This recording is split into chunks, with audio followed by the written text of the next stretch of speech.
Okay, we're live. Yay. Hi, everyone. Michelle Strasburger. And Tracy Spanenberg. And we're here We have with a Josh special guest Drean. today. Yes, we're here with Josh Drean for the next episode of HR Rebooted. Welcome, Josh. Thanks for having me. I'm so excited. Yeah, it'll be fun. It's always fun. You never know what's going to happen. Josh and I connected, gosh, I want to say a year-ish ago. And he's got a really cool background and has some really interesting things to say about the employee experience. So we're going to start. Just tell us about you and your background and why you're passionate about this, and then we'll go from there. Yeah, thank you. I feel like I've taken a little bit of a non-traditional journey towards employee experience.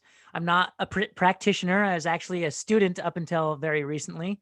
I was working out of the Harvard Innovation Labs to build my own employee engagement platform based on some of the needs that we saw in the industry, which has been a really great experience. And it kind of morphed into talking to students about how they view employee engagement and what the new generation thinks about employee engagement, how they view employee experience, and just really fascinating to see someone who doesn't have a this is how it should be done mentality with HR, and just out of necessity building a startup working through their employee experience questions. And so for me, I've spent a lot of time researching exactly that. Like, how do these high growth startups view employee experience? How are they, with a tabula rasa, blank slate, how are they getting in there and actually putting forth those efforts? And so it comes from simple questions like, how do you plan to scale your culture?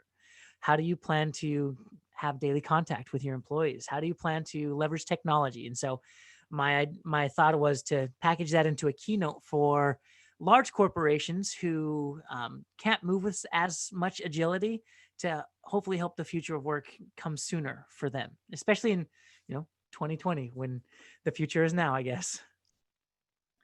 I think that's really interesting. And this is something we're trying to get our hands around, and we're not a large corporation, but what that looks like for everyone is more similar than different. And you focused on students and younger folks. And I think, I hate generalizing, but I found a lot of the younger generations, particularly Gen Z, are more open to vocalizing their opinions. And so I'm learning a lot, at least from my son and his friends and those in our workplace who are of that generation. And so we learn a lot about what we need, but that may be the same across, like, I'm Gen X, and my generation was, at times just like super happy to have a job. And so, but we really all want kind of the same things. Did you see any parallels? Have you seen in your research, like what that looks like across companies? Are there things that you think that every company should be focusing on? Yeah, that's a really good question, actually. So I do have a lot of thoughts around this, and I think it's very fascinating that the foundation of it all is very similar. Like, we all are humans. We all want a human experience. And that looks different mainly because technology is so different from the different generations, right? Whereas, right now it seems like what's standard in the workplace is a yearly survey, maybe quarterly if you're lucky. And that does not make sense at all to my generation, to Gen Z, because we are so used to feedback every single day in the form of a social media post. If I post something up, I get feedback in seconds. How many likes did I get? How many comments did I get? What kind of reaction am I getting from my friends and family? Which posts did better? How do I change the way that I post so that I can, either paint myself in a better light or really be true and authentic to my personal journey? And I just feel like that is the future of measuring employee engagement. When you say, hey, what if we did the survey once a year to ask you how you're doing? It's like, what about how am I doing right now? Do we have any place for that? And it's like, oh yeah, but we're really busy trying to run towards these KPIs. So we can't really say that now. And maybe we'll get a technology platform that will do it for us, but then we miss the human element there. And so it's just, there's a blend of this that needs to happen. And what's really interesting when you look at like these Harvard startups, given these are Harvard students who are like the next Mark Zuckerbergs, they are literally paving the future of work. You ask them like, what are you going to do for employee experience? They're like, what does that even mean? And yet they've built this Slack bot that checks in with their employees every single day. Hey, how you doing? And they're looking at that data. And so it's really fascinating to see that they truly do value the employee experience and they're already working on it. It's just, they didn't realize that it's a thing and there's technology already built around it. So it's interesting to see that, I guess, the discrepancies. I think that's really cool. One of the things I was talking about with one of my colleagues today was what's going to be the residual effect of COVID on the employee experience and actually culture in the organization. Have you seen anything there, or have any inklings on what that's going to look like, or if that's going to change the employee experience? Yes, very much so. If you read any article that's coming out in the middle of the pandemic, it is the employee experience should be first and foremost in employers' minds. I mean, you got two camps here, right? You've got the employers who are just waiting to go back to the way that it was. They're waiting to open up the doors, bring all their employees back, and nothing changed. Then there are employers who are saying, this is a digital transformation of the decade, of the century, and this is our opportunity to make some deep changes that have needed to happen. When you think about the mentality of employees right now, even if some of them feel stuck at their job, I guarantee they're taking mental notes. Like, how am I being treated through the pandemic? Am I being treated with fairness? Are they being aware of what's happening in my home and my own personal experiences? Are they tailoring my work to be personalized to me in this moment? I mean, yes, I'm here now, but guaranteed, if I'm not treated well, I'm going to remember that. And when things aren't so dire, I'm going to leave immediately for the company that is focusing on employee experience. I think adapt, survive, or die. That's literally what COVID has given us.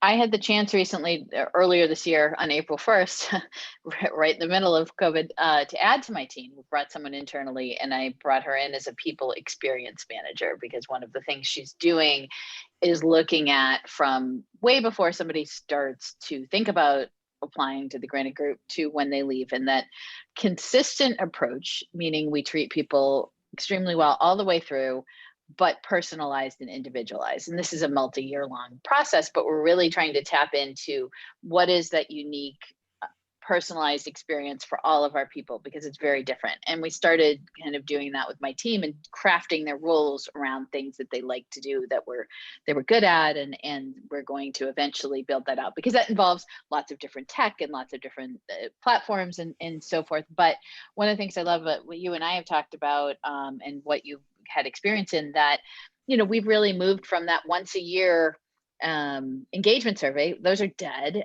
I mean, they told you what was happening at that time at one point in time, right? Once a year.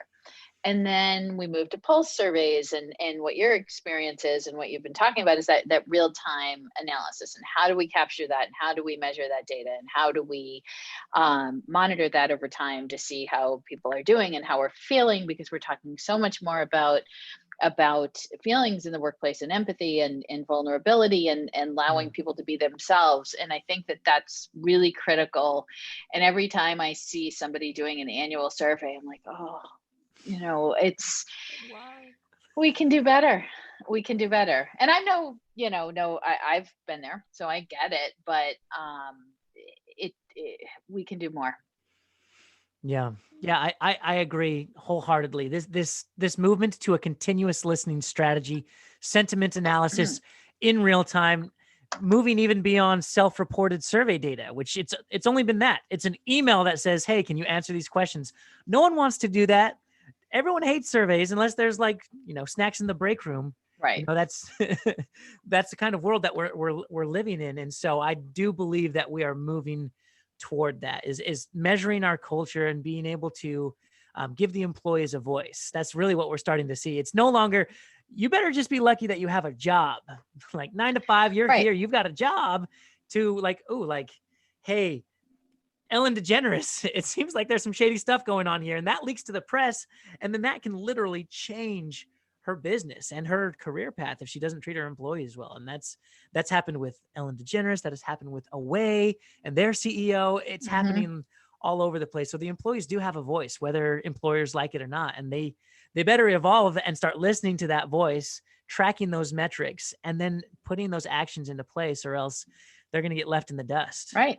And we think about that as consumers too. So that affects not only your people, but your consumers. And I have many Away products, which I love, and I felt slightly badly about purchasing them. And my son, we got him a suitcase, and he's like, I really don't like the company, but I like the product. So, and even if it didn't affect them to that degree, certainly the pandemic affected them, but I think about that. If I'm looking at a product or service, I think about how companies treat their people. I think about companies' Glassdoor ratings and things like that.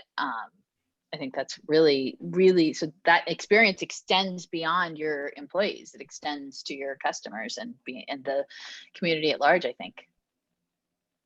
Yeah, that is very true. And what I will continue to preach until this becomes commonplace is we need to experience a huge digital transformation and move more towards a consumer grade employee experience.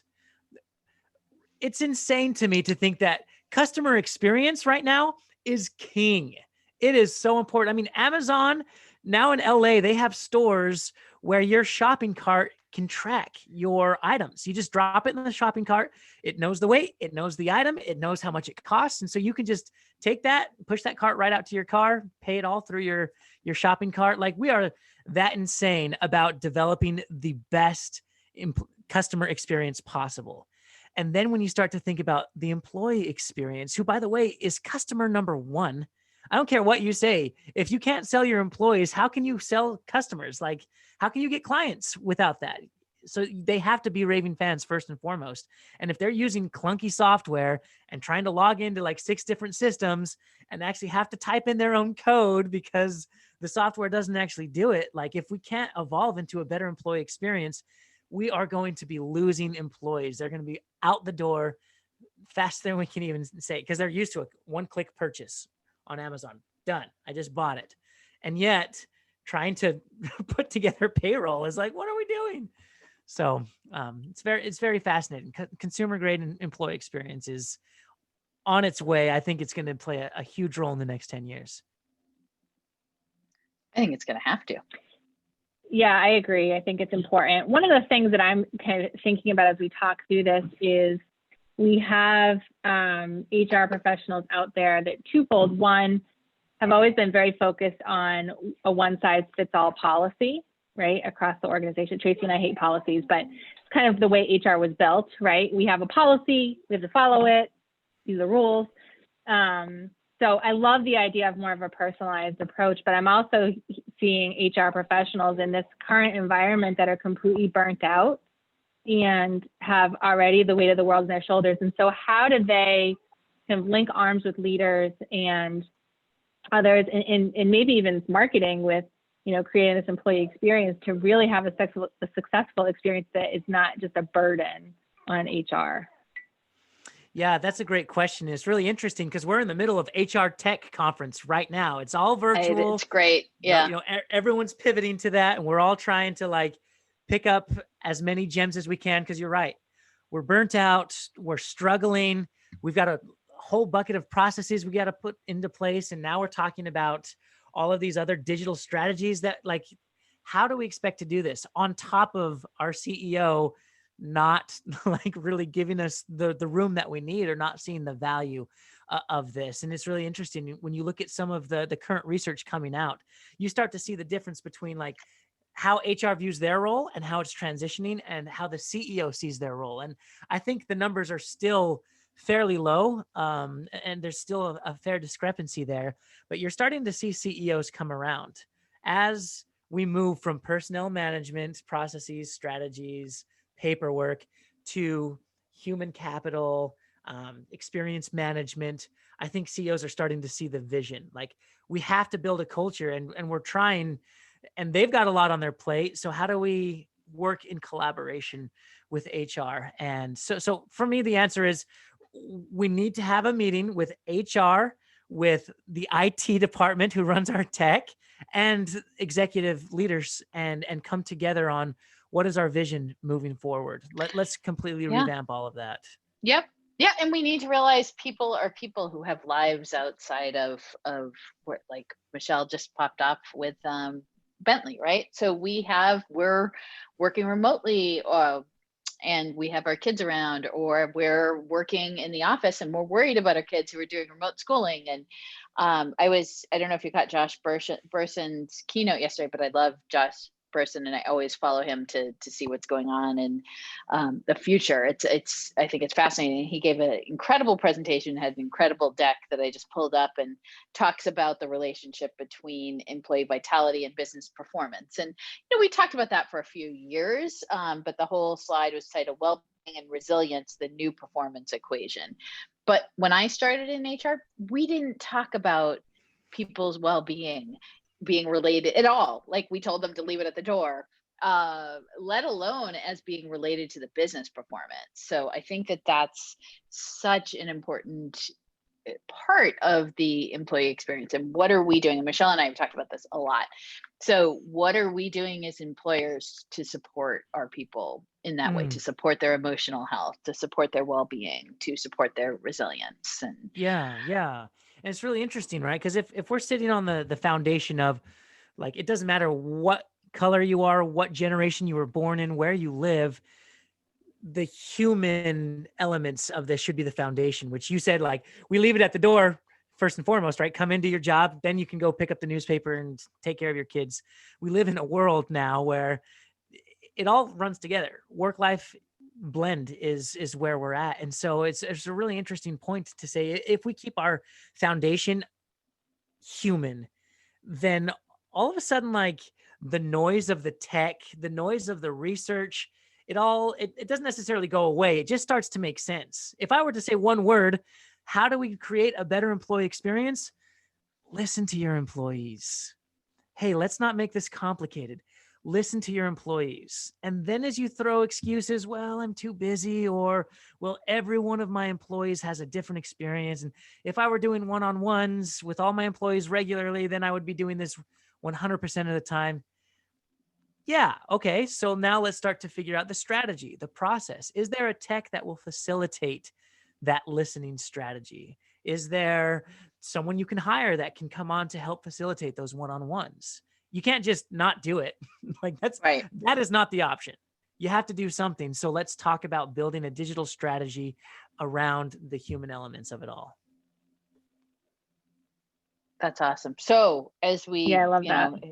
As we move toward wrapping up, how do we do that? Oh, that's the tricky thing. I would invite you to go to HR Tech, listen to the keynotes, listen to the professionals. Free. Yeah, no, it's free and it's terrific. It's really terrific. And that's, Michelle and I have talked about this. I've spoken there a couple times. It's one of my favorite events. And they've done a terrific job virtually. But yes. But any words of wisdom then? I mean, I know we don't know exactly what the future holds, but for companies that are trying to wrap their arms around that, okay, I want to be better, I want to do better, I want to really start to listen to my people. Yeah, well, you spend a lot of time on this podcast asking questions and receiving answers. I'm just a student. You're the practitioners here, right? You're the ones with the answers per se. And so I want to just kind of bring it back around and say, very simply, my wife is a marriage and family therapist. She spends a lot of time in our virtual office working with families that are struggling right now. Her only job is to listen. But one thing that she always says is, like, whether this couple is able to work through their issues or not depends on their willingness. Depends on their willingness to work through it. It really does come down to, is the company willing to listen? Is the company willing to design a better employee experience? Is the CEO ready to take that step? If not, there's only so far that the best consulting in the world can do for you. So my question for you as we close, I'm asking you for a gem here, because I need to know, like, why is there such a lack of willingness from CEOs and leaders to move into a new world of HR, of employee experience? Because I don't get it, man. I don't know. I have two thoughts. I think it's two things. I don't know what, Michelle, if you have a different thought, but I think it's number one, the HR professional or the person, and this is overgeneralizing, but I've lived this experience, so I know what this like. The HR professional being unwilling to step up, to push, to put their job on the line, to be an advocate for the employee, and instead advocates for the company and is a yes person for the company. We hope that that's not happening. It totally is all over the place. It's really hard to change. I know, I've been there, I've done that. I think that's one. And the other one is the CEOs. It has to start with the CEO. I talk all the time about mine. He's terrific. I have his support 100%. It's why I'm at a company that sells toilets. It's why I joined, why I stayed. You need that. You need that support from the top. There's got to be something there. Even if an HR professional or the head of HR or whomever kind of is willing to turn things around and fight, there's got to be some willingness, a seed at least in that CEO. So that's, I think we need to move those needles. I don't know what you think, Michelle. Yeah, I think it's twofold. I think HR needs to push it and they need to carry that flag. And Tracy and I have talked about that a lot. I don't think that HR is doing a good job of showing what that impact could be to the organization and saying, look, we need to look at this. And if we don't, we're going to risk turnover. And this is the cost of turnover. We're going to have reduced productivity. And this is the cost of that, and so on. I also think that, CEOs report to a board, right? And they're measured on the results of the organization. I think we need to also get to the board and say we need to measure on people results and keeping people engaged, having engagement scores and things like that, because then CEOs will start caring. I always talk about this with one of the managers that I work with, is that you do what you're measured on. And so if they're measured on financial results, that's what they're focused on. But maybe we should start measuring them on people results.